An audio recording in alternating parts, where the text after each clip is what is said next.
ভাবো তো, একটা দেশে মানুষ প্রতিদিন হাজার হাজার টাকা আয় করে আর আরেকটা দেশে মানুষ দিনে ২০০ টাকাও পায় না। কেনই বিশাল পার্থক্য? কেন আমেরিকা, জাপান ধনী আর অনেক দেশ এখনও গরিব?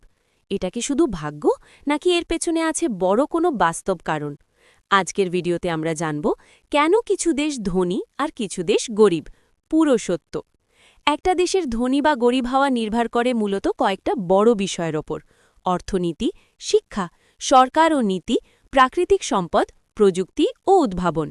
যে দেশগুলো এসব ক্ষেত্রে এগিয়ে থাকে তারা ধীরে ধীরে ধনী হয়ে যায়। ধনী দেশগুলো সাধারণত শক্তিশালী অর্থনীতির অধিকারী, যেমন তারা শিল্প কারখানা তৈরি করে, নতুন নতুন ব্যবসা গড়ে তোলে, রপ্তানি বা এক্সপোর্ট বেশি করে। উদাহরণ হিসেবে ধরো ইউনাইটেড স্টেটস বা জাপান।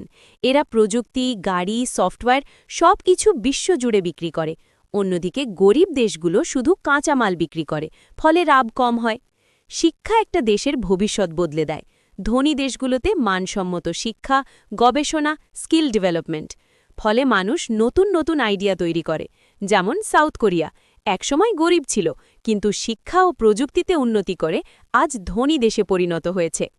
একটা দেশের সরকার কেমন, এটা খুব গুরুত্বপূর্ণ। ভালো সরকার ইকুয়াল টু উন্নয়ন, দুর্নীতিগ্রস্ত সরকার ইকুয়াল টু দারিদ্র্য।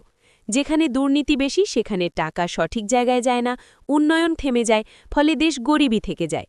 অনেকেই ভাবে যে দেশে বেশি সম্পদ সে দেশ ধনী, কিন্তু বাস্তবতা একটু আলাদা। উদাহরণ, সৌদি আরেবিয়া তিল দিয়ে ধনী হয়েছে, কিন্তু অনেক দেশ আছে যাদের সম্পদ আছে তবুও গরিব, কারণ তারা সঠিকভাবে তা ব্যবহার করতে পারে না। প্রযুক্তি এখন সবচেয়ে বড় শক্তি।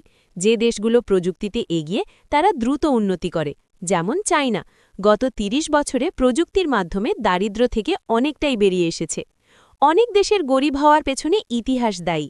যুদ্ধ, উপনিবেশ বা কলোনাইজেশন, রাজনৈতিক অস্থিরতা, এসব কারণে অনেক দেশ পিছিয়ে গেছে। তাহলে আমরা কি শিখলাম? শুধু টাকা না, শিক্ষা, সরকার, প্রযুক্তি সব কিছু গুরুত্বপূর্ণ।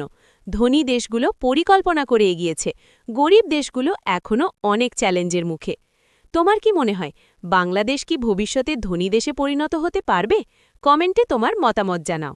আর এমন ইনফরমেটিভ ভিডিও পেতে চ্যানেলটি সাবস্ক্রাইব করো, লাইক দাও, শেয়ার করো।